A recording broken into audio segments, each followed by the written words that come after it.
चलिए जी, सभी को नमस्कार। आज का जो ये यूनिट है, ये इंडियन इकोनॉमी में एक चैप्टर है पेंशन वाला। और उस पेंशन में काफ़ी इम्पोर्टेंट है। कई बार क्या है, इसमें से सीधे सीधे क्वेश्चन आया हुआ है। बहुत बड़ा टॉपिक नहीं है, तो अभी इसको कवर कर लेंगे तो हो सकता है कि एक आपका क्वेश्चन जो है बिल्कुल कंफर्म हो जाए कि हाँ, एक क्वेश्चन मेरा सही हो गया। तो इसमें जो भी पेंशन की स्कीम्स चल रही हैं, उन स्कीम्स को लेकर के है। जो भी पेंशन की स्कीम्स चल रही है उन स्कीम्स को लेकर के है ये। तो इसको कवर करते हैं, चलिए।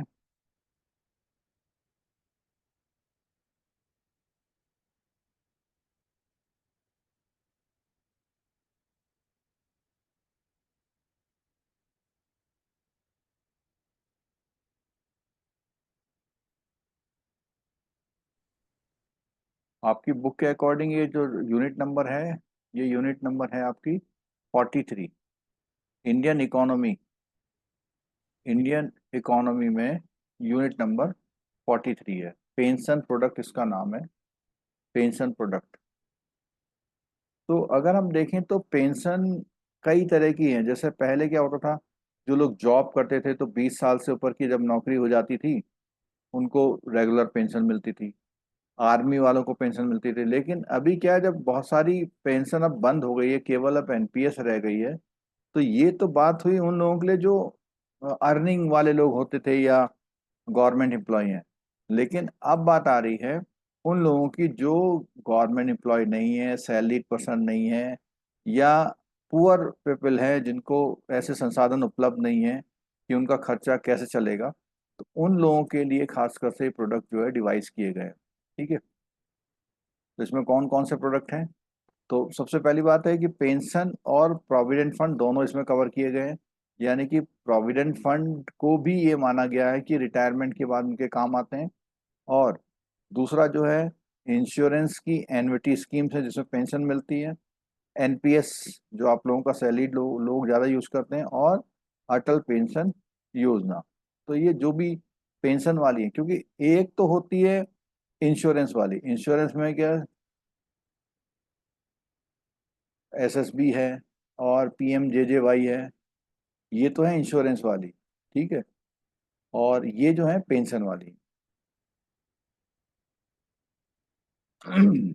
तो जितने भी पेंशन के प्रोडक्ट हैं, बेसिकली वो करते क्या है। उन्होंने कहा both pension and life insurance product help individual take care of one's future and the futures one's family. या तो खुद उसी का फ्यूचर या उसकी जो पीछे फैमिली मेंबर है उन लोगों का।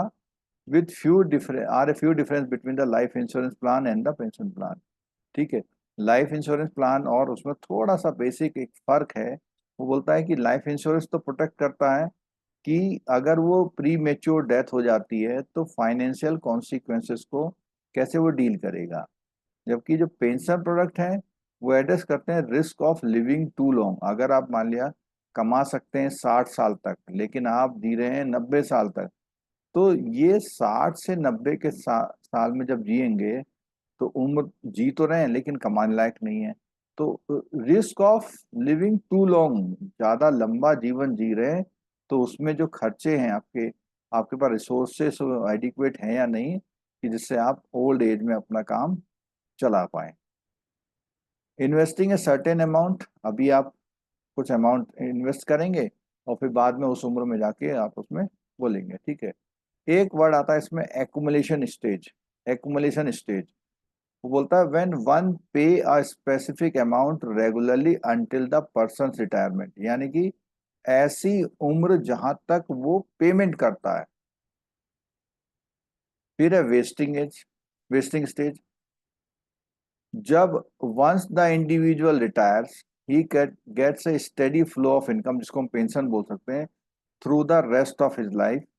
Any pension product must perform the following 5 core function और रीजनेबल डिग्री और कॉम्पिटेंस एंड एफिलिएशन। यानी कि अगर हमें किसी पेंशन प्रोडक्ट को प्रॉपरली डिफाइन करना है, तो उस पेंशन प्रोडक्ट में क्या होने चाहिए, 5 कोर फंक्शन होने चाहिए।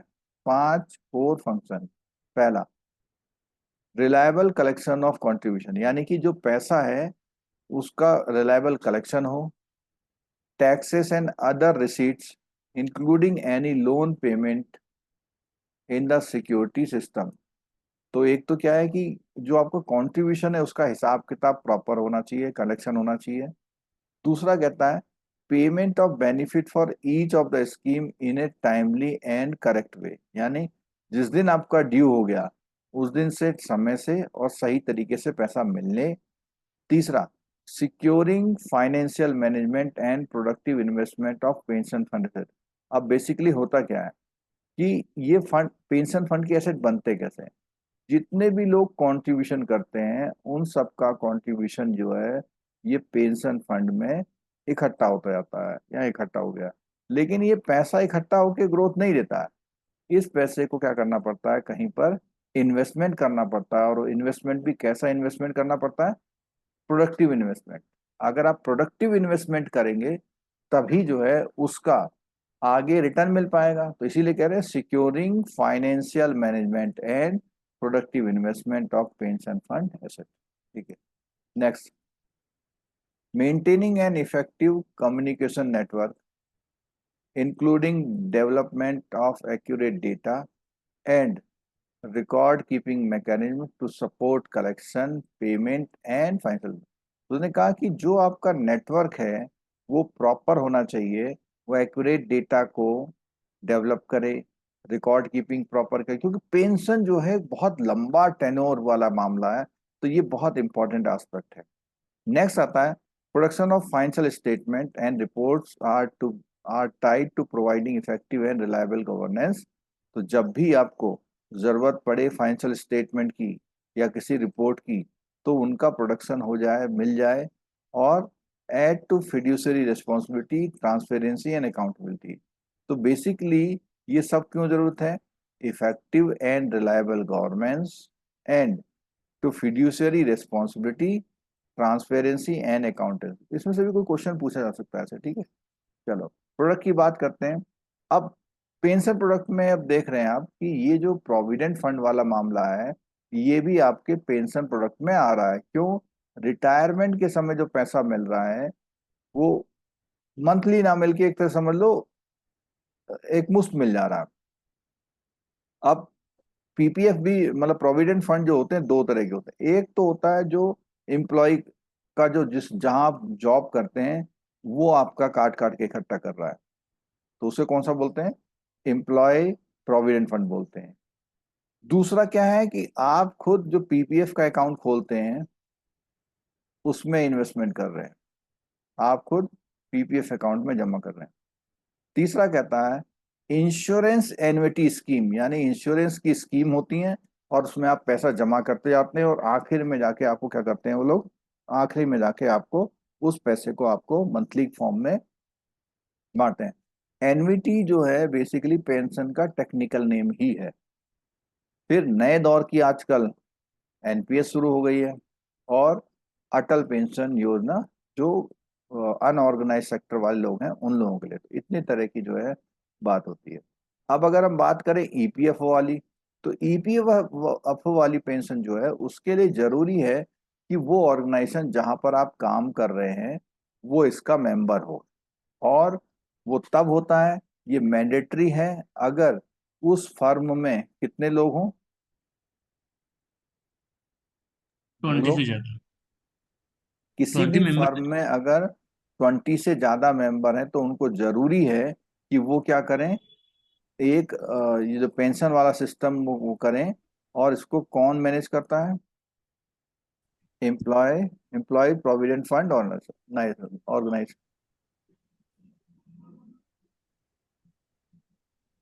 ये जो है मिनिस्ट्री ऑफ लेबर ने इस्टेब्लिश की हुई है। ठीक है। EPFO administer the mandatory provident fund while outsourcing the management of the schemes asset to fund manager। तो इसके पास जो पैसा इकट्ठा होता है उसको क्या करते हैं? Outsourcing the management of the schemes asset to fund manager, यानी कि इसके लिए बाहर से कौन लेके आते हैं? फंड मैनेजर लाते हैं जो इनके पैसों को क्या करते हैं? मैनेज करते हैं। Traditionally asset have been made by the PSU banks, employees can be exempted from participation.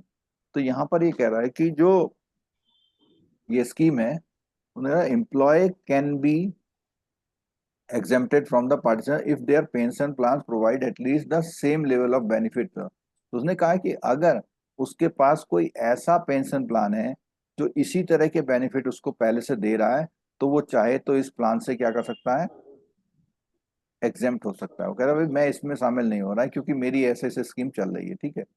Taken into account EPFO and miscellaneous provision act, the scheme of EPFO are administered by a tripartite board called the Central Board of Trustee, यानी कि किसी trust द्वारा ये चलाया जाता है। The board comprises representativeness of the government, मतलब इसमें बोर्ड में गवर्नमेंट भी है, कई सारे एम्प्लॉयर्स हैं, कई सारे एम्प्लॉय हैं, तो इनको मिला करके क्या बना हुआ है ये, एक ये सेंट्रल बोर्ड ऑफ ट्रस्टी बना हुआ है, ठीक है। इसमें ये सब लोग शामिल हैं, ठीक है। ईपीएफओ के जो है तीन मेजर स्कीम है। पहली स्कीम क्या है, एम्प्लॉयज पेंशन स्कीम है। दूसरी है employees deposit link insurance scheme है। तीसरी है employ provident fund scheme, EPF. तो एक ईपीएफ है और एक एम्प्लॉय पेंशन स्कीम है, और दूसरा है employees deposit link insurance scheme. तीन स्कीम है जो ईपीएफओ, मेजर तीन स्कीम है जो ईपीएफओ चलाता है, ठीक है। ईपीएफओ हमने देखा था कि उसका एक सेंट्रल बोर्ड ऑफ ट्रस्टी है, और उसमें जो कवर करता है, उसने कहा कि include employ of such establishment, जो भी क्या है, रजिस्टर्ड हैं, और जहां पर भी मेंबर जो है कितने, 20 से ज्यादा है। जिस भी ऑर्गेनाइजेशन में जो एम्प्लॉय हैं, अगर वो 20 से ज्यादा है, तो ये क्या है, ये मैंडेटरी है कि वो क्या होगा, मोर देन 20 से एम्प्लॉय वाला है तो उसको ईपीएफओ का मेंबर बनना पड़ेगा, ठीक। ईपीएफओ का मेंबर से क्या होगा, बनना पड़ेगा। और ईपीएफओ क्या फंक्शनिंग करता है, इसमें से क्वेश्चन पूछ सकता है क्या, enforcement of an act across the country, जो ईपीएफओ का एक्ट है उसे उसे लागू करवाता है। इंडिविजुअल के अकाउंट को मेंटेन करता है, पेंशन अकाउंट को। सेटलमेंट ऑफ क्लेम्स करता है, लेनदारी देनदारी पूरी करता है। इन्वेस्टमेंट ऑफ फंड्स करता है। एंश्योरिंग प्रॉम्प्ट पेंशन पेमेंट करता है, और अपडेटिंग रिकॉर्ड। इतने काम ये करता है, ये इतने काम ये करता है कौन, ईपीएफओ की फंक्शन, इतने फंक्शन है, ठीक है। अब ईपीएफओ ने क्या इंट्रोड्यूस कर दिया, universal account number, UAN number किया हुआ है। उसमें क्या है, an umbrella for multiple member IDs allotted for the individual by different employ.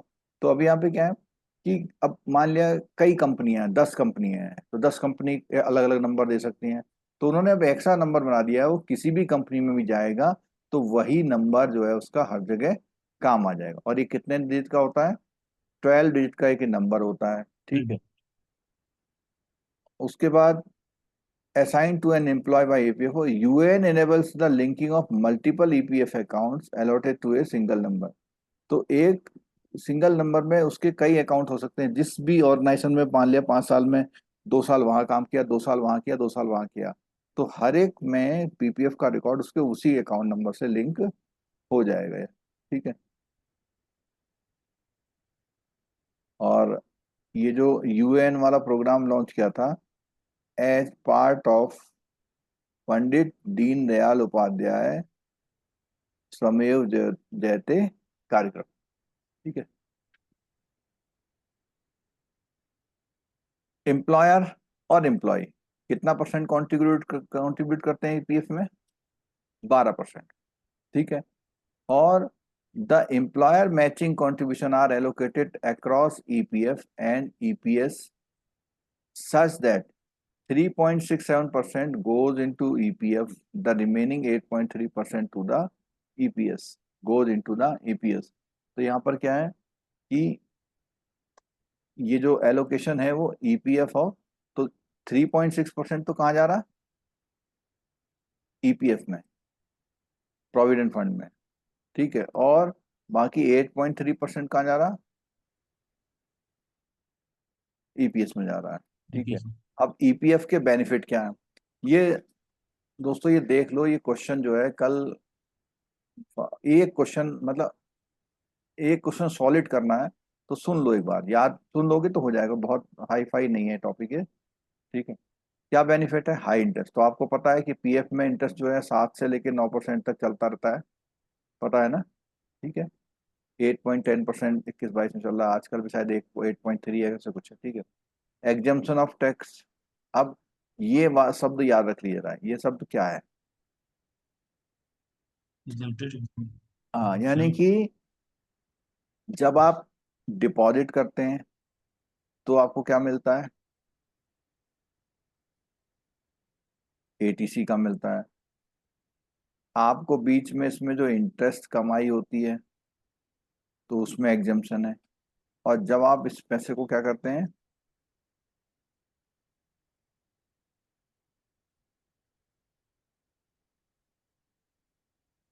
क्या करते हैं जब आप विड्रॉल करते हैं, तो तीनों ही एक्शन में आपसे कोई भी टैक्स नहीं लिया जाता है। इसीलिए इसको ई कैटेगरी बोलते हैं। ठीक है।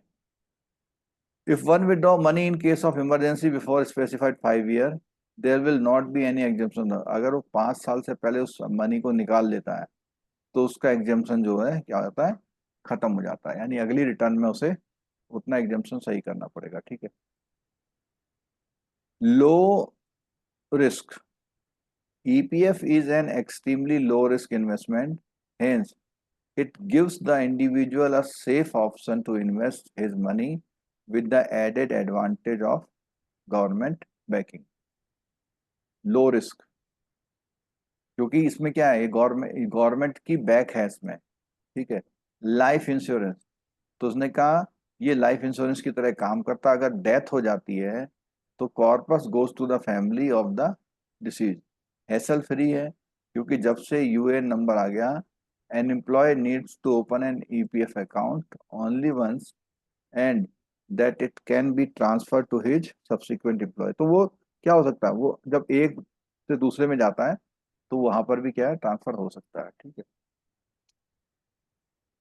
तो एक छोटा सा एग्जांपल दे रखा है यहाँ पे, देखिए। EPF is calculated on the salary, where salary क्या होती है, बेसिक प्लस डीए पर होता है। ठीक है। प्राइवेट ऑर्गेनाइजेशन में सिर्फ किस में होता है, बेसिक पर होता है। EPF contribution either 1800 per month और 12% ऑफ द, तो इसमें मिनिमम एक रकम रख दी, कितनी? 18। अगर आप किसी प्राइवेट एम्प्लॉय का सैलरी स्लिप देखोगे ना, तो उसमें 1800 रुपये दिखाई देता है ईपीएफ के नाम पे करता हुआ। ठीक है। That mean 12% of the your salary goes in to PF account. Your employ needs to contribute 12% to, यानी कि अगर आपका सैलरी का स्ट्रक्चर कुछ इस तरह से बनाया जाए कि 30,000 आपकी बेसिक है, 20,000 आपका डीए है, और 2,000 आपका पेट्रोल है, 2,000 आपका स्टूडेंट अलाउंस है, मान लिया, तो 54,000 हो गया। ठीक है। लेकिन ये कहता है कि ये जो सैलरी है, इसमें से इन दोनों में आपका 12%, तो कितना हो जाएगा? 6,000 तो आपका काट लेंगे, और 6,000 जो है इसमें आपका एम्प्लॉयर मिलाएगा, और ये 12,000 रुपये चले जाएंगे कहाँ पे? ईपीएफओ को। 12,000 कहाँ चले जाएंगे? ईपीएफओ को। ठीक है। अब उसमें बोलता है ये कि जो 12,000 वहां जाएंगे, उसमें से 3.67% तो वो फंड के रूप में इकट्ठा करेगा, और बाकी 8.33 किस रूप में? पेंशन के रूप में। यानी कि इसका मतलब ये हुआ कि जो पैसा आपका इकट्ठा हो रहा है उसमें 3.67 और उसका इंटरेस्ट तो एक मुश्त मिल जाएगा आपको, और जो 8.33 और प्लस इंटरेस्ट जमा होगा आपका, वो आपको एज ए पेंशन मिलेगा। ये 3 सिनेरियो उसमें दे रखे हैं, देखो। Apart from the major employ pay 1% extra to charge towards, क्या करता है? एम्प्लॉय डिपॉजिट लिंक इंश्योरेंस है, insurance of your EPF and EPS 0.5%, यानी कि जो भी आप वहां पे जमा कर रहे हैं उस डिपॉजिट का भी क्या कर दे रहे हैं वो? इंश्योरेंस। अगर मान लिया उस डिपार्टमेंट में पैसे खत्म हो जाए या नहीं है, या बंद हो जाए डिपार्टमेंट, तो ये जो इतना पैसा लिया जा रहा है उससे वो क्या करेंगे आपसे?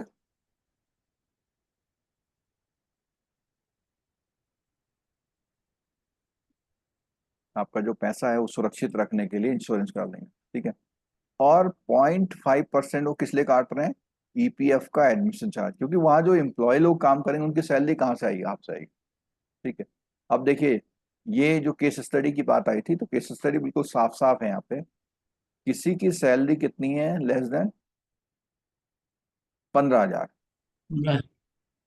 ठीक है। Let's assume the salary is, ये $1, so the employ will contribute 12% of S, ये एस है, S1 है सर। इसको नाम क्या दिया? सिनेरियो 1 नाम दिया हुआ, ठीक है। तो सिनेरियो 1 में 12%, सिनेरियो 1 में क्या है? 12%। Where is the employer will contribute. अब यहाँ पर देखो, यहाँ बात हुई थी हमारी कि जो पैसा इकट्ठा होगा उसमें से 3.67% तो कहाँ जाएगा? ईपीएफ में, ठीक है। और रेस्ट पार्ट 8.33 कहाँ जाएगा? तो ये 12% हो गया ना? हो गया 12%। अब 0.5%, वो जो इंश्योरेंस वाला मामला था, 0.5% क्या था इसमें? एडमिन के चार्जेज हो गए, ठीक है। इतना इतना कट करके वहां चला जाएगा। सेनेरियो 2 में उसकी सैलरी कितनी है? मोर देन 15,000 है। अगर मोर देन 15,000 है तो क्या होगा वहां पे? उस कंडीशन में ये सारी जो फिगर्स हैं, तो 15,000 का 12% कितना हो गया? तो मैंने बोला था कि जब एम्प्लॉय कम सैलरी वाला होता है, जब एम्प्लॉय कम सैलरी वाला होता है तो 1,800 रुपये क्या है? वो है, ठीक है। तो पहले कंडीशन में अगर उसकी सैलरी कम है तो उस कंडीशन में कौन पैसा नहीं दे रहा? बताओ तो जरा।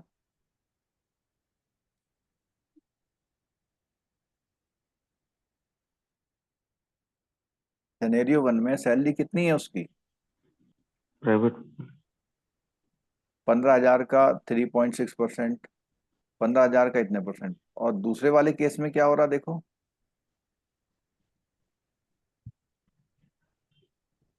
दोनों तो सेम ही है। नहीं, एक फर्क है ना। देखो, पहले वाले में जो भी कंट्रीब्यूशन कर रहा है वो कौन दे रहा है? एम्प्लॉयर दे रहा है। एम्प्लॉयर दे रहा है। दूसरे वाले में एम्प्लॉयर के साथ साथ एम्प्लॉय भी दे रहा है। एम्प्लॉय भी दे रहा है। पहले वाले में देखो, employ employ will contribute 12% of, नहीं ठीक ही लग रहा है तो,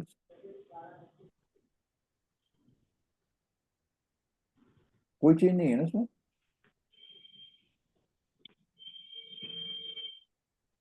कोई भी चेंज नहीं है। सर उसमें लेस देन 15 है तो उसने मान लिया है कि S1 है, तो S1 के हिसाब से निकाला है, मतलब जो भी होगी। अच्छा अच्छा और इसमें फिफ्टीन ठीक, समझिए थाउजेंड समझिए। लिया है उसने। हाँ, तो इसको भी अगर हम S1 लिख देते तो भी क्या फर्क पड़ता? देना वही 1800 है। हाँ, वो तो नहीं, एक्चुअली कैलकुलेशन। इसमें हम निकाल सकते हैं ना सर, 15,000 है, मतलब हमारे पास अमाउंट। S1 कुछ भी हो सकता है, 8,000 भी हो सकता है, 9,000 भी हो सकता है। हाँ,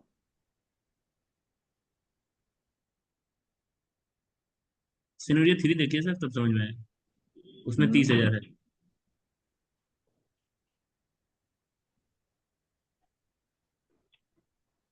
पहले वाले में है लेस देन 15,000, दूसरे वाले में है मोर देन, ठीक है। और मोर देन थर्ड सिनेरियो है जो 30,000 है, समझे थे? ये 30 होगा ना? सर फर्स्ट वाले में भी उसको मान लेना था कि 15,000 से मान लो 10 ही हजार है, तो उसके हिसाब से वो दे देता जो भी होता। नहीं तो वही काम तो हम इधर भी कर सकते थे ना। हाँ वही तो, उसने दिया ये नहीं तो बस। दोनों एक ही जैसे लग रहे हैं। ये 30,000 वाला देख लेते हैं एक बार जरा, है। 30,000 वाले में भी क्या है? अच्छा, 30,000 वाले में 12% तक तो वही है, लेकिन नीचे वाले ऑप्शन उसने बदल दिए हैं। क्या बदल दिए हैं देखो, एम्प्लॉयर हैज टू चॉइस। ऊपर वाले में कोई चॉइस नहीं है उसके पास, नीचे वाले में कितनी चॉइस है? दो चॉइस है। क्या है? Employer can contribute his total of 12% on the minimum salary, इतना। और employment contribute his total of 12% current salary 30,000. In case contribution of EPS will remain इतने % of इतना, the balance above the goes to the EPS. अच्छा, देखो इसमें क्या कह रहा है, जो रूल बना हुआ है वो एक मिनिमम उसका बना हुआ है। तो ये कह रहा है यहाँ पर कि 12% तक तो 15,000 में करे वो चलेगा, लेकिन दूसरा ऑप्शन ये कह रहा है कि अगर 30,000 का मामला है तो इधर तो 15,000 का 8.33 ही जाएगा, किधर, ईपीएस में, और बाकी जो बैलेंस है वो कहाँ जाएगा, ईपीएफ में। मतलब ईपीएफ में जो ये वाला 3.67 वाला जो पोर्शन था ना, इसकी जगह ज्यादा भी जा सकता है। कब, अगर उसकी सैलरी कितनी हो, 15,000 से ज्यादा। बोलो, समझ में आई बात। ईपीएस, जो ईपीएस है ना, उसमें उसको उतना ही पैसा जाएगा। ईपीएस में जो पैसा होगा will remain, EPS will remain 8.33 of 15,000, क्योंकि ये जो 8.33 बोल था ना ईपीएस में जाने का पैसा, और बाकी the balance above that goes to the इतना।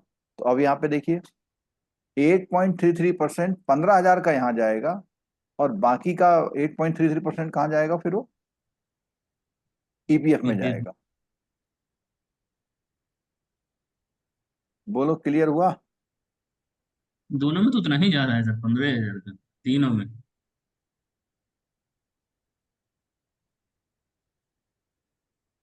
सर अभी जो ईपीएफओ का जो है ना, इसमें 15,000 ही मैक्सिमम मिनिमम था, हम्म, क्योंकि हम भी एम्प्लॉय थे इनके ना, ईपीएस के। हम्म, तो हमारी सैलरी ज़्यादा होने के बाद भी ये 15,000 पे ही कटते थे। जिनकी 60 थी उनके भी 1800 ही कटता था दोनों का। अच्छा, तो और अब ये चेंज लेकिन, हो गया है ना। हाँ, नहीं ये आगे बोल रहा ना, and the balance above that goes into PPF account. तो अगर चलो ऐसा मानते हैं, इसका 8.33 निकालिए जरा, कितना निकलेगा जरा निकालो। 2499, 2500। 2,500 रुपए निकला। तो वो ये कह रहा है कि 1,800 तो जाएगा आपका कहाँ पर, ईपीएस में, और 700 कहाँ जाएगा, बात समझ में आई या नहीं आई। अगर 15,000 से ज्यादा किसी की सैलरी है तो 8.33 और 15,000 यानी 1,800 तो जाएगा ईपीएस में। इसका मतलब एक चीज और हो रही है कि जो इस पेंशन अमाउंट है उसको उन्होंने क्या किया हुआ है, फिक्स रेस्ट्रिक्ट किया। किया हुआ है, और प्रोविडेंट फंड को उन्होंने रेस्ट्रिक्ट नहीं किया हुआ है। यानी कि अगर किसी की कैपेसिटी सेव करने की ज्यादा बन रही है तो वो क्या करेगा, उस क्लॉज में फिर 3.67% नहीं जाएगा, बचा हुआ सारा पैसा कहाँ जाएगा, 8.33% ऑफ द 15,000 के बाद ऊपर वाला पैसा, वो सारा पैसा कहाँ चला जाएगा उसका, ईपीएफ में।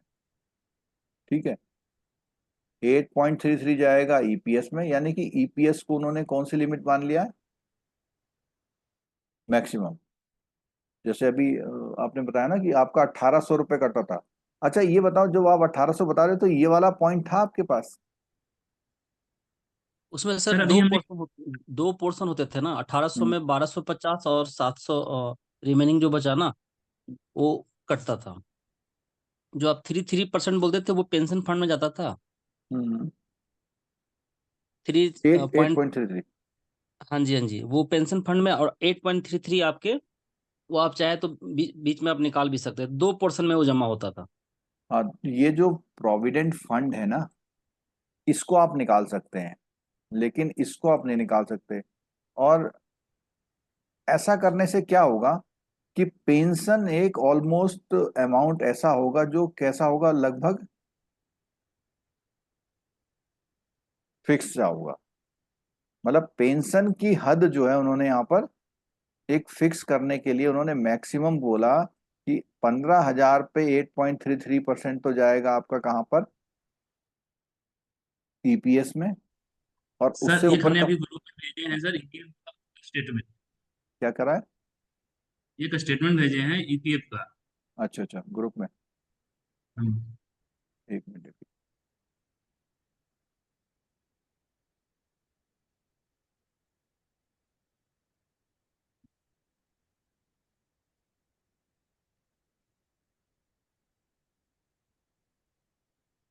ये है 23-24 का स्टेटमेंट है।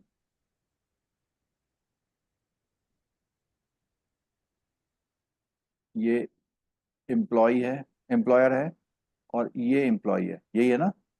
ठीक है। और उसमें यूएएन नंबर है 12 डिजिट का, ये नंबर हो गया। तो इसमें पैसा जा रहा है इनका, वेतन इनका है 15,000 पर 1,800 इधर जा रहा है, और 15,000 पर 2.3 इधर जा रहा है।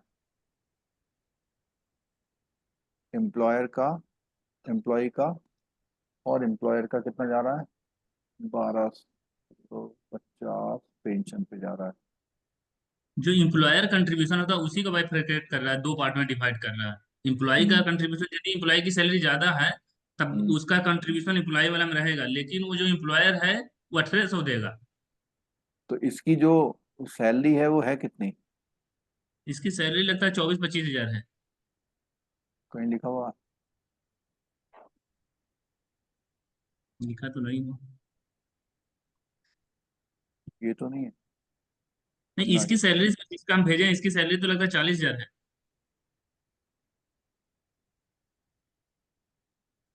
सर इसमें मैक्सिमम 1800 ही जमा होता है, अगर सैलरी ज्यादा भी हो उससे कोई फर्क नहीं पड़ता।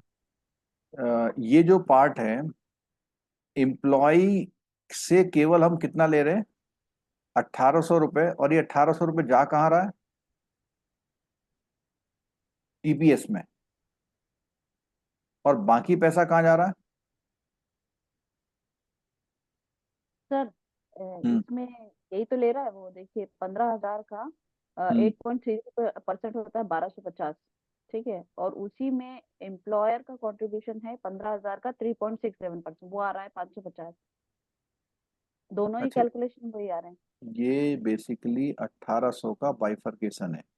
हाँ सर, ये दोनों का बाइफर्गेशन है, और उसके हिसाब से दोनों का ऐड करने पर 1,800 आ रहा है।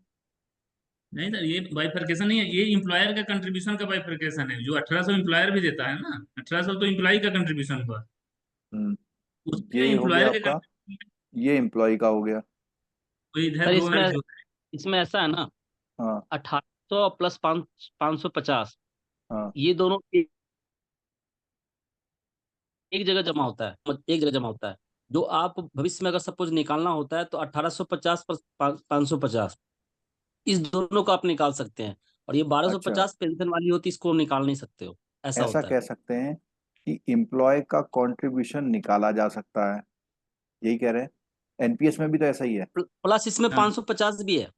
अच्छा, प्लस 550 भी निकले। 550 भी आप निकाल सकते हैं। हाँ जी। और वो इसलिए कर रहा है कि 15,000 का 8.33% आता है कितना?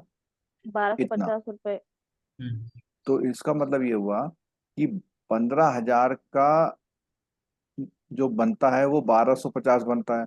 अगर उसका उससे ज्यादा बन रहा है तो वो कहाँ घुस जाएगा? अगर मान लीजिए इसी की सैलरी 30,000 होती, अगर इसकी सैलरी 30,000 होती तो क्या होता? सर तो इसमें इम्प्लॉय अगर ज्यादा सैलरी है तो ज्यादा होगी फिर भी 1800, इम्प्लॉयर 1800 देगा सर। उतना ही देता दोनों है। का 1800 ही कटेगा सर। इस प्रोडक्ट में यही खराबी है ना। मान लीजिए किसी की सैलरी अगर बेसिक 1 लाख है तो आप 15% कटाना चाहते हैं, 12% नहीं कटेगा, पता है ये वो इस 1800 रुपये स्टेटमेंट, ही कटेंगे सर। हाँ, इस स्टेटमेंट से क्यों नहीं क्लियर हो रहा? क्योंकि इसकी सैलरी नहीं पता लग रही कितनी है, और ये मेरे को लग रहा है 15,000 से कम सैलरी है इसकी। नहीं सर, इसकी सैलरी नहीं 40,000 सर, है, डॉक्टर है।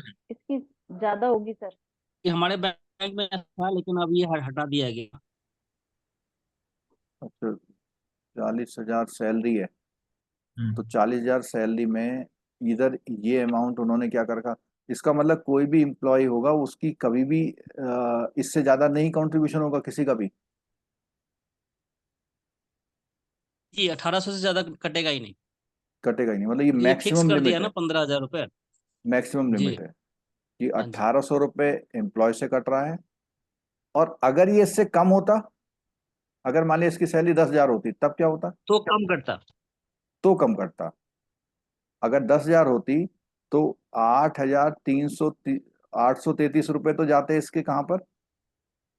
ईपीएस में, ये ईपीएस में जाता है ना सर, 8.33 8.33, तो 833 रुपये कहाँ जाते? ईपीएस में। इधर पे एम्प्लॉय के, ये वाले नहीं, पेंशन फंड में सर, पेंशन फंड में। पेंशन फंड में ईपीएस में जाते हैं ना सर। 833 यहाँ जाते। हाँ, और कितना हो जाएगा इसका? 12% हुआ 1,200 ना। तो 1,200 में 833 यहाँ चले गए, तो यहाँ पे बचते 300, 367 यहाँ जाते। यही कह रहे हो ना? हाँ सर। तो इसको नेटसेल में ऐसा करते हैं कि जो हमारा, जो उसकी सैलरी है, अगर सैलरी उसकी ज्यादा है 15,000 से, तो ये चार्ट काम करेगा। अगर उसकी सैलरी 15,000 से ज्यादा है तो उसका ये वाला चार्ट काम करेगा। लेकिन अगर उसकी सैलरी 15,000 से कम है तो क्या होगा? उस सैलरी अमाउंट पर 8.33% तो यहाँ आएगा और 3.67% यहाँ आएगा। ठीक है। और वो जो जो अमाउंट उसका बनेगा वही अमाउंट यहाँ आएगा। तो इसमें 1,800 ना आके क्या आएगा इसका, इस बंदे का? इसका 1200 आएगा। 1,200 आएगा। यानी इसका जो फाइनल स्ट्रक्चर बनेगा वो कुछ इस तरह से बनेगा कि 833 तो जाएगा उसका पेंशन के नाम पे, 833, और 367 जाएगा उसका प्रोविडेंट फंड में, और इधर कितना जाएगा उसका? 1200। 1,200। तो ये बात अब जो मैं अभी नेटसेल में क्लियर कर पाया हूँ ये है कि एम्प्लॉयर का कंट्रीब्यूशन बाइफरकेट होता है, एम्प्लॉय का कंट्रीब्यूशन बाइफरकेट नहीं होता है, एक बात। नहीं नहीं और होता। एनपीएस में भी आपको एक बात पता होगी ना कि अगर वो निकालना चाहता है पैसा तो कितना निकाल सकता है? 60%। हम्म, एनपीएस से अगर वो पैसा निकालना चाहता है तो कौन सा पैसा निकाल सकता है? सर अपना कंट्रीब्यूशन प्लस 10% बोलो। और निकाल सकता है, 60% निकाल सकता है सर। वो फोर्टी केवल परसेंट अपना कंट्रीब्यूशन निकाल सकता है, वो केवल अपना कंट्रीब्यूशन निकाल सकता है। सर अगर रिटायरमेंट पे जो एम्प्लॉय पैसा 60%। निकालना चाहता है एनपीएस से तो वो सिर्फ अपना कंट्रीब्यूशन निकाल सकता है।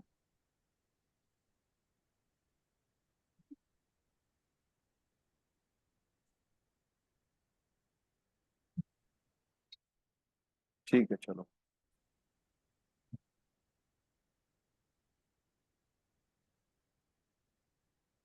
अब अगला पॉइंट आता है इसमें, एग्जेम्प्टेड फंड्स। एग्जेम्प्टेड फंड्स में, तो एग्जेम्प्टेड फंड में क्या है कि employer and employ contribution are tax deductible and investment income is tax. मतलब जो वो कंट्रीब्यूशन देते हैं तो वो तो कौन से सेक्शन में आ जाता है? 80 से। एटीसी में। और जो इनकम होती है वो भी क्या है? एग्जेम्प्टेड है। There are stringent investment regulation on the exempted funds that specify minimum investment limit. The regulation are follow, क्या है? 25% of asset must be invest in central government. ये किसके लिए बात हो रही है? जो उनके फंड को में क्या करते हैं, मैनेज करते हैं। मैनेज करते हैं, तो उनके लिए इंस्ट्रक्शन है कि वो 25% पैसा कहाँ डालेंगे? गवर्नमेंट गवर्नमेंट के फंड में। बॉन्ड में डालेंगे। 15% कहाँ डालेंगे? स्टेट गवर्नमेंट या पब्लिक सेक्टर एंटरप्राइज में डाल सकते हैं, या सेंट्रल स्टेट के गारंटीड वाले पब्लिक सेक्टर में डाल सकते हैं। और 30% कहाँ डालेंगे? required to be invested in bonds in the public financial institution और public sector enterprises है, और बाकी remaining कहाँ है? Can be invested in the same asset categories. Since 1998, trustees have had the option of investing a maximum 10% in private sector bond. तो यहाँ पे 1998 के बाद वो 10% कहाँ लगा सकते हैं? प्राइवेट सेक्टर बॉन्ड में इस पैसे को लगा सकते हैं। Public provident fund scheme, PPF के बारे में तो आपको पता ही है सब कुछ। इसमें 2-3 क्वेश्चन बनते हैं। ये 15 साल के बाद क्या होता है इस अकाउंट का? मेच्योर हो जाता है। और अगर इसको आप एक्सटेंड चाहें नहीं तो कर सकते? चाहे री तो इन्वेस्ट 5 कर 5 सकते हैं इयर्स के सर। लिए एक्सटेंड कर सकते हैं। कितने साल अब तो के लिए इस टाइम बार? हटा दिया सर। 5 5 5 साल ईयर के के लिए। लिए अब होता है। अब टाइम क्या हटा दिया? विड्रॉल का सर, डिपॉजिट्स का। मतलब वो जब तक चाहे पैसा इसमें कर जमा सकते सकता हैं। है। और विड्रॉल पीपीएफ में कितना सर, कर सकते हैं? विड्रॉल तो सर कुछ परसेंटेज है सर, उसमें विड्रॉल हो जाता है सर विड्रॉल आफ्टर का 5 लिमिट ईयर। ऑटोमेटिकली दे देता है वो, कि आपने सीबीएस कितना जमा किया है कितने साल में। नहीं नहीं, वो तो देता है, लेकिन क्वेश्चन जब आएगा तो क्या करोगे? Yes sir. उसका सर बताऊं उसका क्या? कैलकुलेशन है सर। 1 2 3 4 5 6 ऐसे करके होता है। हाँ। तो वो ये कहता है कि जो उसका बैलेंस आज से पीछे 5 साल था, आज से पीछे 5 साल में जो बैलेंस था उसका वो 50% निकाल सकता है। ऐसा क्यों है? इसलिए है कि 5 साल का लॉक इन होता है, टैक्स सेविंग स्कीम में होता है ना। हाँ। तो इसीलिए उसका ये वाला पैसा सब निकलेगा, लेकिन ये जो लास्ट 5 ईयर में उसने जमा किया है वो वाला पैसा वो छू नहीं सकता। उस 5 साल से पहले जो उसका बैलेंस था उस बैलेंस का कितने परसेंट? 50%। इसीलिए उसको बोलते हैं, पिछला कौन सा ईयर बोलते हैं? 6। 6th ईयर, क्योंकि 5 साल इस बार के पूरे ब्लॉक हो गए, और 6th ईयर में जो उसका बैलेंस था, बैक वाले पीछे वाले 6th ईयर में जो बैलेंस था वो उसका कितने परसेंट? 50% तक वो क्या कर सकता है? विड्रॉ कर सकता है। और ये महीने साल में कितने बार कर सकता है? एक बार नहीं, 12 बार। नहीं, विड्रॉल सर। अच्छा। नहीं, मैं डिपॉजिट जमा की 12 बात बार कर कर रहा हूँ। सकता था। मैं जमा हाँ की नहीं, बात कर रहा विड्रॉल हूँ। मुझे। जमा की बात कर। Fund investment can be deposited in the form lump sum amount और इन 12 इंस्टॉलमेंट। और हर साल कितना होना जरूरी होता है? 1000 रुपये है sir. Minimum investment in PPF account each year is कितना है? 500। मतलब इतना तो करना ही करना है, और मैक्सिमम तो 1.5 लाख है ही। ठीक है। लॉक इन पीरियड कितना है इसका? 15 साल। Their benefit can be repaid during retirement by the investor. चलो, अब ये पेंशन स्कीम कौन सी कंपनियों की है? इंश्योरेंस कंपनी की। तो इंश्योरेंस कंपनी की पेंशन स्कीम का नाम क्या बोलते हैं? वो एन्युटी। एन्युटी बोलते हैं। ठीक है। और एन्युटी को टेक्निकली और बोल रहे हैं तो क्या बोल रहे हैं इसका नाम? ELS, pension. पेंशन एन्युटी बोल रहे हैं। पेंशन एन्युटी बोल रहे हैं। और ये कितनी तरह की होती है? इमीडिएट एन्युटी और डेफर्ड। इमीडिएट में क्या होगा? पूरा पैसा एक साथ मिल जमा हो गया। जाएगा। Immediate annuity is purchase with a single premium called purchase price, यानी आपने इकट्ठे ही कितने दे दिए? 6 लाख दे दिए। This type annuity typically purchase when a person reaches retirement age and has a lump sum to invest. तो जो लोग एक साथ पैसा लगाते हैं, खासकर से रिटायर वाले के लिए बोलना, in the event of unfortunate death of the person buying annuity during the scheme, legal heirs और nominees shall get the remaining instalment of the annuity. तो वो जो बचा हुआ है क्या हो जाता है उसको? Person buying annuity during the term, his legal hires or nominee shall get the remaining installment of the, जो बाकी बचा हुआ पैसा है वो उनके किनको मिलता है फिर? Legal help. हाँ, immediate annuity begins at once. Immediate annuity is purchased with a single premium called the purchase price. This type of annuity is typically purchased when a person reaches retirement age and has मतलब जब किसी के पास ज्यादा पैसा इकट्ठा होता है तो उस समय वो कौन सी खरीदता है? Immediate annuity. और बाकी लोग कौन सी खरीदते हैं? डेफर्ड। डेफर्ड में क्या है? commence at some specified time or specified age. This type of annuity can be funded either by a single payment or series। मतलब इसके लिए बोल रहा है वो, चाहे तो एक साथ जमा करो, चाहे रेगुलर पेमेंट करके जमा करो। लेकिन ऊपर वाले के लिए बोल रहा है इसमें क्या होता है, कैसे खरीदा जाएगा? लमसम अमाउंट से। लमसम अमाउंट का एक मुश्त पेमेंट करके खरीदा जाएगा। चलो, एनपीएस के बारे में।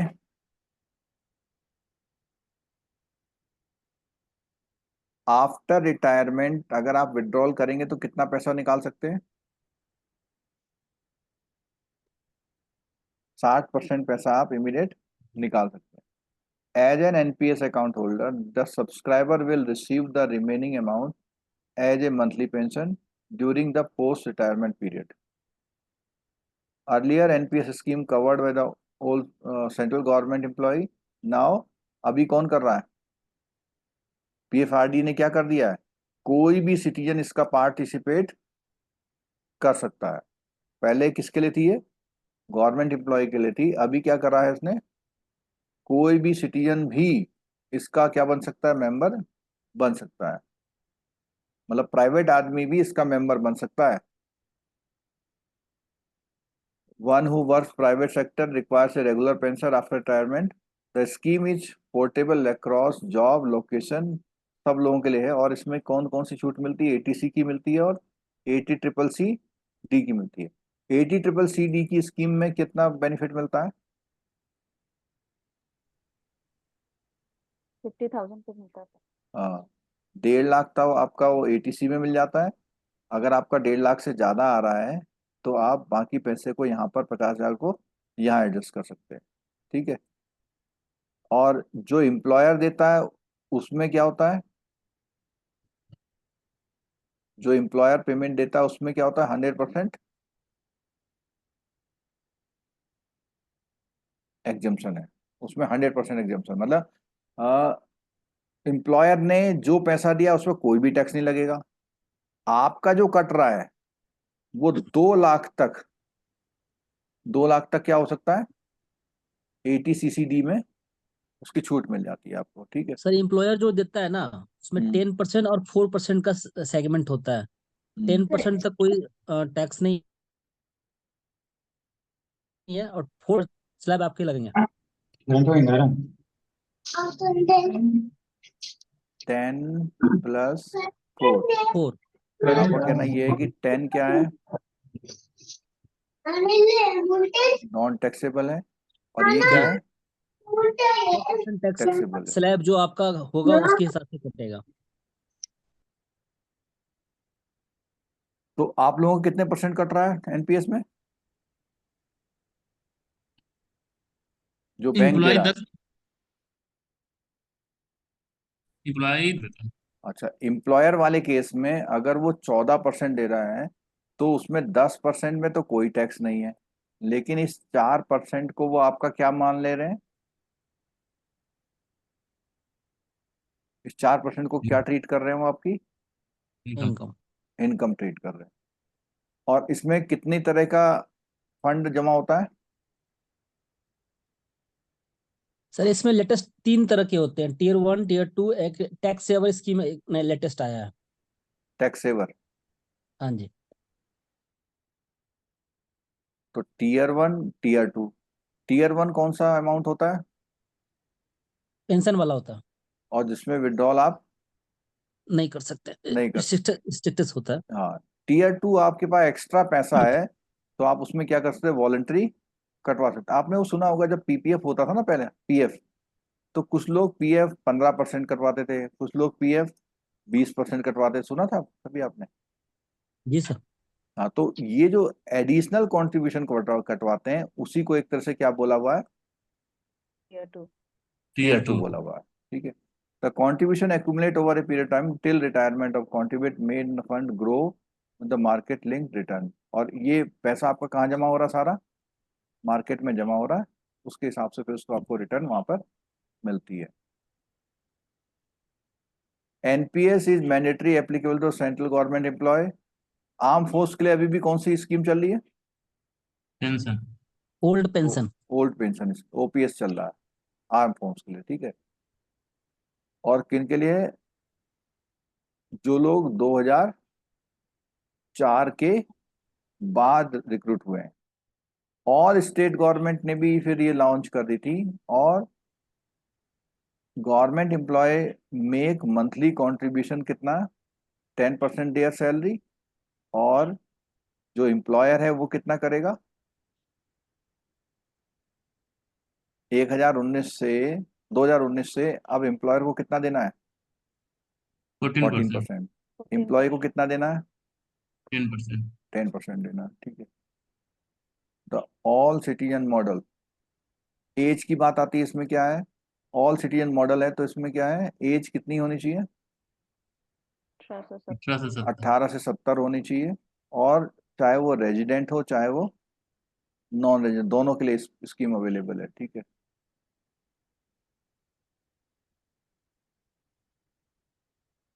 जितना आप बड़ा कंट्रीब्यूशन करेंगे उतना ही आपका इन्वेस्टमेंट क्या होगा वहां पर, ज्यादा होगा। कंट्रीब्यूशन जो भी आप कर रहे हैं, आपके कंट्रीब्यूशन में क्या हो रही है, कुछ ग्रोथ हो रही है। एनपीएस के कुछ क्या काटेगा, चार्जेस। चार्जेस काटेगा। जो पैसा बचेगा उसी को किस नाम से जाना जाएगा, accumulated pension pension belt. Wealth के नाम से जाना जाएगा। ठीक है,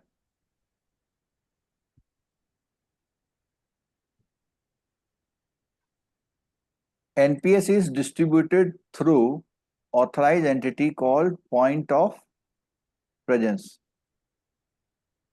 जो पेंशन बटेगी, almost all the banks are enrolled act as a point of presence under the NPS. Apart from the several other financial institutions to invest in NPS, one will be required to open an NPS account through a point of presence, who will assist the subscriber in opening the account, including the filing up of necessary forms, providing the information about NPS and any other relevant information.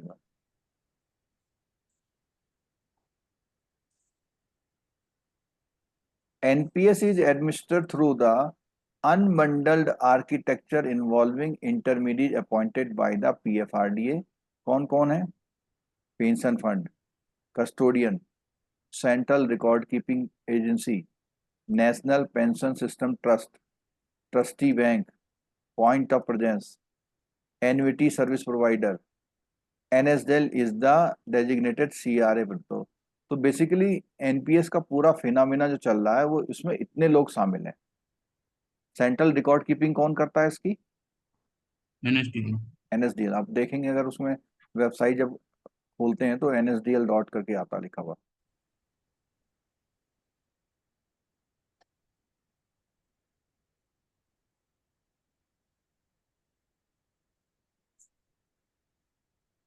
हाँ, इसमें एक point और आता है कि जो NPS है, pension fund register under NPS. तो कौन कौन से पेंशन फंडों ने अपने आप को रजिस्टर करा रखा है, एसबीआई, एलआईसी और UTI. UTI. Other than government की बात करते हैं, pension funds for other than government sector के लिए। ये तो किन के लिए है, गवर्नमेंट सेक्टर के लिए। अदर देन जो गवर्नमेंट सेक्टर के लिए है उनको बोला हुआ कि आप इनमें से किसी को भी क्या कर सकते हैं,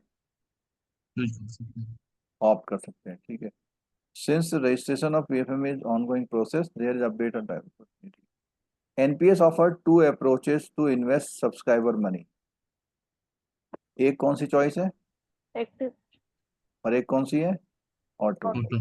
तो एक्टिव में क्या होता है, आप क्या कर सकते हैं अपने एसेट का क्राइटेरिया, बदल सकते डिसाइड हैं, कर सकते हैं। डिसाइड कर सकते हैं। Asset class E maximum 50%, asset class C and asset class G G would decide on the asset class in which the contribution funds are to be invested in their percentage. Auto choice में life cycle fund. This is a default option in the NPS wherein the management of subscriber investment of fund is done automatically based on the age profile of the. तो उन्होंने एक system बना लिया कि अगर इसकी इतनी एज है तो यहाँ हम पैसा लगा देंगे, लेकिन ऊपर वाले में क्या करा, वो खुद जो बंदा है वो अपने एसेट्स को क्या कर सकता है, कुछ कर सकते हैं। स्विच कर सकता है। ठीक है। विड्रॉल में मैंने बोला था कहाँ से आप निकाल सकते हैं पैसा, पार्सल विड्रॉल कर सकते हैं, और वो भी कब कर सकते हैं, जब आपको कितने साल हो जाए, 5 साल हो जाए। और कितना निकाल सकते हैं, अपने ही पैसे का कितना परसेंट, 25%। अपने ही पैसे का। ठीक है। और subscriber can partly withdraw to a up to 3 times during her entire tenure. NPS में कितने बार निकाल सकता है, 3 बार, 3 बार निकाल।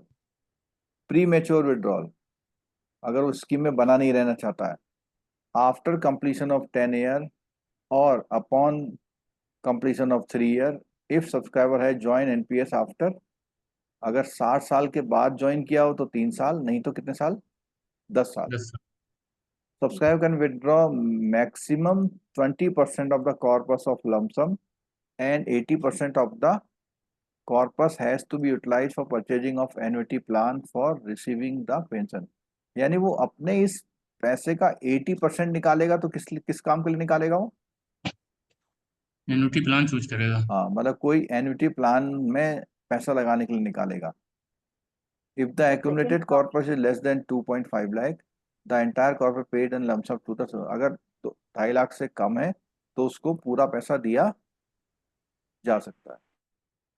नॉर्मल विड्रॉल में कहता है सर एक बार कौन बताएंगे। 60 साल पूरे होने पे निकालेगा,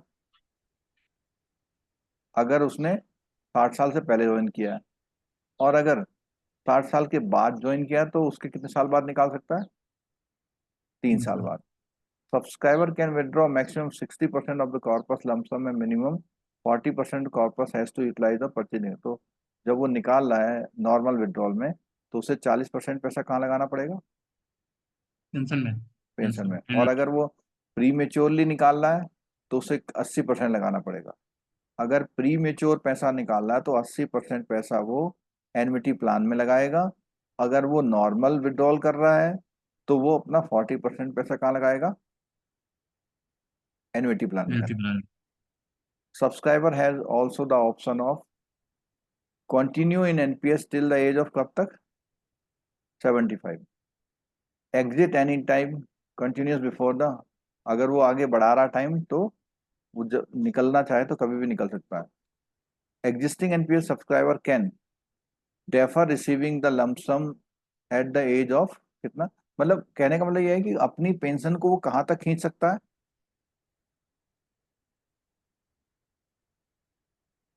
75 ईयर तक। ठीक है। और वो कितना वो कर रहा है, 60% कॉर्पस को बंटवा सकता है कब तक, वो अपने 75 साल को, 75 ईयर। और withdraw the same in instalment till, यानी वो पूरा पूरा एक साथ भी निकाल सकता है और या पूरे अमाउंट को 75 साल में डिस्ट्रीब्यूट करवा सकता है। Defer annuity purchase 40% for a maximum for period of 3 year.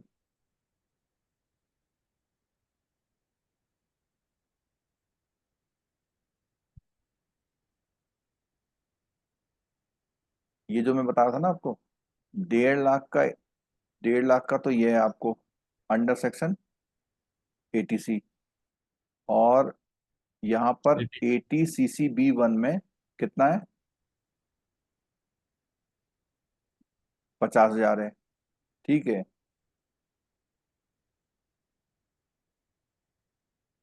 और एम्प्लॉयर का कितना है? 80 CCD क्या है? 2 में है। कितना है इसमें? देखो ये लिखा हुआ जो बता रहे थे ना आप उसमें कि 14% of salary for central government employ and 10% for others, the rebate is over and about the limit prescribe under section 80C। तो उसमें जो आप बता रहे थे तो वो तो यहाँ दिया नहीं है। आप बता रहे थे 10 और 4 वाला। उसका सर्कुलर आया था ना सर ना, अभी जब ये बहुत रिसेंट है, 14% किया था ना 2019 में, तब मैंने देखा था ना। क्योंकि इसमें तो सीधे सीधे बोला है कि employers contribution is eligible for taxation under इतना, और उसमें लिख भी रहा है कि 40% ऑफ द सैलरी लिख रहा है अगर सेंट्रल गवर्नमेंट का एम्प्लॉय है तो। हाँ, ये जो आप बात बता रहे हैं वो यहाँ पर क्रॉस हो रही है। अगर वो एम्प्लॉय कहाँ का है?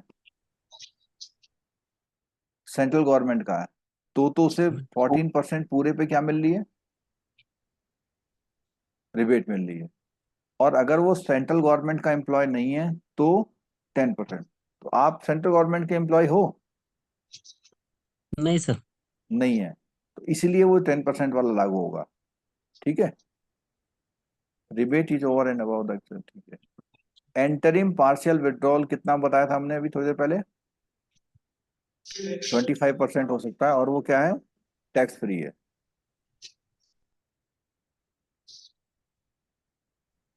अप्रैल 2019 से लमसम विड्रॉल अप टू कितने percent? 60% of the total pension wealth from NPS tier 1 at the time of. लेकिन ये जो पैसा निकालेंगे किस समय निकालेंगे? जिस समय आप क्या हो रहे हो? रिटायर हो रहे हो। Minimum 40% amount utilise for purchasing an annuity from ASP empanelled by the PFRD also tax exempt. चलो, एक क्वेश्चन जो है आपका अटल पेंशन योजना से बन सकता है, बहुत सिंपल है। इसमें पेंशन कितनी कितनी मिलती है? 1000, 2000, 3000, 4000 और 5000।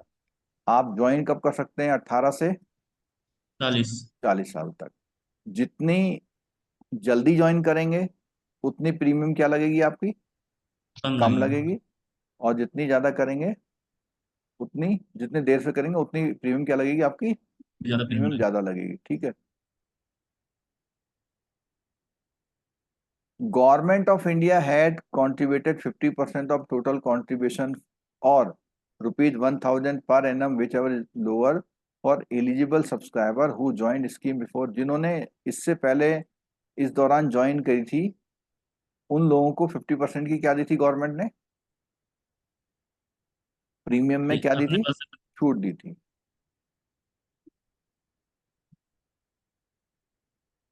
ये भी कौन मैनेज कर रहा है? एनएसडीएल कर रहा है। अच्छा, अभी इसमें वो बढ़ा दिए ना, पैसे बढ़ा दिए ना। 1.5 साल पहले पैसे बढ़ाए थे ना इसमें।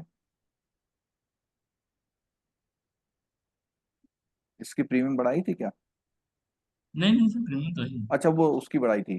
जेजेवाई और पीएमएस जीवन सुरक्षा बीमा योजना में भाई। इसमें अब ये बढ़ाया ना, लोअर से अपर में आप जा सकते हैं। किसी ने 1000 का कराया है तो वो चाहे तो 2000 में भी जा सकता है, तो एडिशनल उसको देना पड़ेगा। अच्छा, मतलब पहले उसने कहा कि मेरे को 1000 पेंशन चाहिए, आप मुझसे पैसा ले लो। फिर 2 साल बाद कहता है वो मेरे को पेंशन अपनी क्या करनी है? बढ़ानी है। तो उसका 2000। उसकी कैलकुलेशन को वो करेगा। ठीक है। एपीवाई में जो पैसा लगाते हैं वो कौन से उसमें छूट मिल रही है आपको? 60 80 CCD में।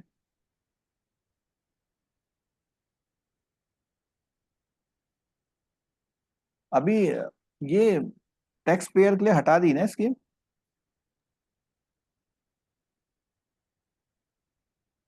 ये स्कीम जो है टैक्स पेयर के लिए हटा दी, मालूम है आपको? नहीं, टैक्स पहले में तो था। ये 2022 में चेंज किया, 1 अक्टूबर 2022 से। यहाँ देखिए जरा, ये चार्ट दिया हुआ है एक। ये चार्ट ये दिया हुआ है कि जो, अगर मान लिया कोई बंदा यहाँ पर 18 साल का ज्वाइन करता है, तो जब कोई 18 साल का ज्वाइन करेगा तो कितने साल तक पैसा देगा वो? 42 साल। 42 साल तक देगा। और उसकी जो प्रीमियम होगी वो, अगर वो 1,000 चाहता है तो कंट्रीब्यूशन कितना है इसका? महीने महीने देगा तो 42 रुपए देगा, क्वार्टरली देगा तो 125 देगा, और हाफ ईयरली देगा तो 248 देगा। अच्छा, इसमें जो अगर उसकी कभी डेथ हो जाती है तो उसके जो नॉमिनी होते हैं, indicative return of corpus amount to the nominee, वो कितना होता है?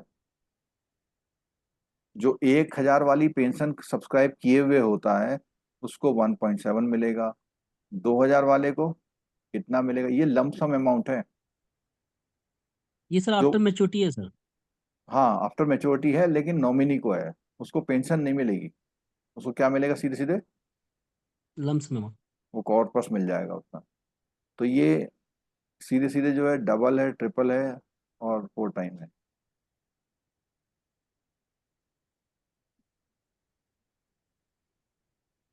चलो इसका क्वेश्चन और कर लेते हैं जरा।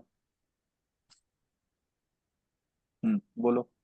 Pension product generally have 2 stages, कौन कौन सी होती है?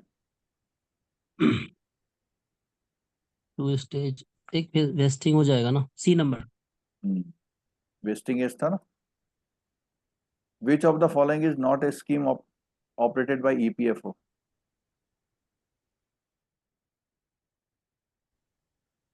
कौन सा? सी सी। सी, हाँ। ये जो ग्रेजुएटी स्कीम स्कीम नहीं कोई होती नहीं है है। ना। ये कौन सी स्कीम है? कोई स्कीम नहीं, ये ग्रेचुइटी स्कीम है। ये पेंशन की स्कीम नहीं है, ग्रेचुइटी की स्कीम। ग्रेचुइटी अब कितने लाख हो गई पता है आपको? 25। 25। 25 हो गई।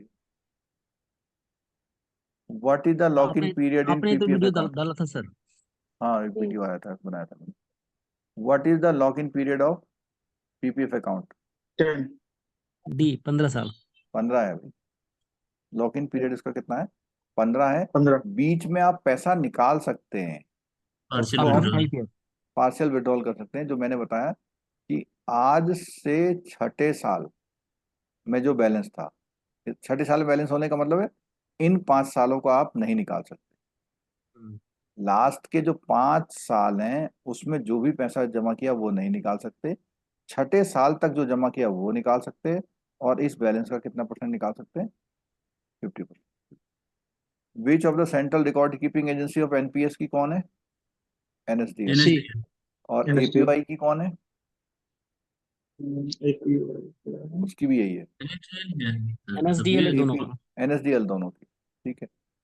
और अटल पेंशन में ज्वाइनिंग एज कितनी है? 18। 18 साल। 18 साल। 18। चलो।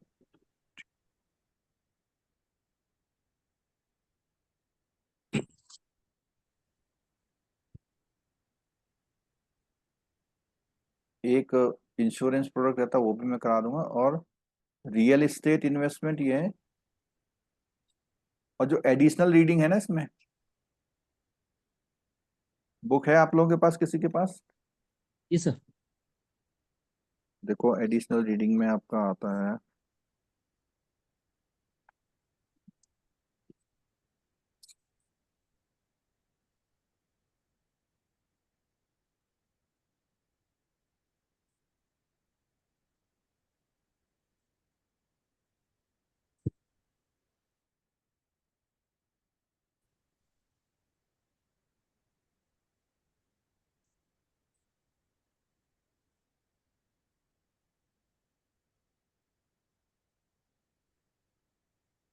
ये आपके पेज नंबर 551 से लेकर के ये 20-25 पेज हैं।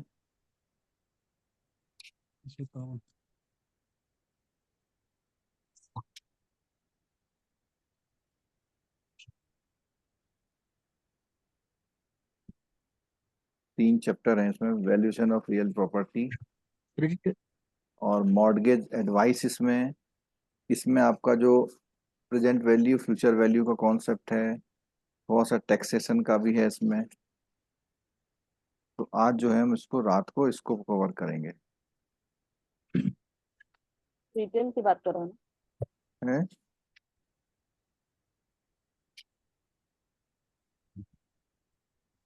आप लोग दिन में ना जो अपना पढ़ना है, दिन में अपना पढ़ लीजिएगा, ठीक है। सर रिटेल में थोड़ा मॉड्यूल के बारे में बता देते, किस किस मॉड्यूल को डिटेल में अगर वो करना है तो जो बी उसका मॉड्यूल। लास्ट के 2 मॉड्यूल है ना, हम्म, जो लास्ट के 2 मॉड्यूल हैं, डी और ई। हाँ डी और ई, जो एडिशनल रीडिंग वाला है, हम्म, डी और ई। डी और ई जो है, क्योंकि इसमें वेल्थ मैनेजमेंट में जो पेपर का नाम है retail banking and wealth management. Wealth management, तो बेसिकली जो ये डी वाला पार्ट है, डी वाला पार्ट ही इसका वेल्थ मैनेजमेंट है, और बाकी एबीसी क्या है इसके, रिटेल है। रिटेल बैंकिंग का पार्ट है। मतलब एबीसी में मोस्ट पार्ट जो है आपका पीपीबी से कवर है, और आपका ये जो है नेक्स्ट वाला पार्ट ये उससे है, ठीक है। चलो आज रात को हम लोग मॉड्यूल डी पे बात करेंगे, हैं, ठीक है। दिन में जो लोग छुट्टी उट्टी में है, पढ़ो, जितना पेज पलट लोगे, और 50 से जितने भी मार्क्स आपके आएंगे ज़्यादा, वो आपको क्या बेनिफिट करेंगे, 50+ के एवरी मार्क्स आपको और पेपरों में अगर आप इतने इतने भी लाएंगे तो भी आपको क्या देंगे, ये रिलैक्स देंगे। तो अगर इसमें ज़्यादा मार्क्स ला पाते हैं तो ले आइए, रिटेल वाले में अगर ज़्यादा मार्क्स ला पाते हैं तो ले आइए, और उसका तरीका वही है, जितने पेज पलटेंगे, जितने फैक्ट पढ़ेंगे, उतने चांसेस जो होंगे ज़्यादा होंगे। अच्छा, एक चीज़ आप जरूर कर लेना, ईएमआई वाला, ईएमआई का जो फॉर्मूला है, ईएमआई कैसे निकालते हैं ना, कई बार एक क्वेश्चन ये भी पूछा गया है। सिंपल वो कह देगा कि 30 लाख का एक हाउसिंग लोन है, 20 साल के लिए ले रहा है, और रेट ऑफ इंटरेस्ट 8% है, तो क्या निकालिए, ईएमआई। अच्छा, और एक बात और ध्यान रखनी है, इस पेपर में आप लोग ये जरूर लेके जाइएगा, क्या क्या लेके जाइएगा, कैलकुलेटर। हाँ, कहीं वहां जाके अफसोस नहीं करना, अरे हम तो इसे समझ के लाए नहीं कैलकुलेटर, क्योंकि 15 से 20 क्वेश्चन आपके हो सकता है न्यूमेरिकल बेस्ड भी वहां पर मिल जाएंगे, ठीक है। चलो शाम को मिलते हैं।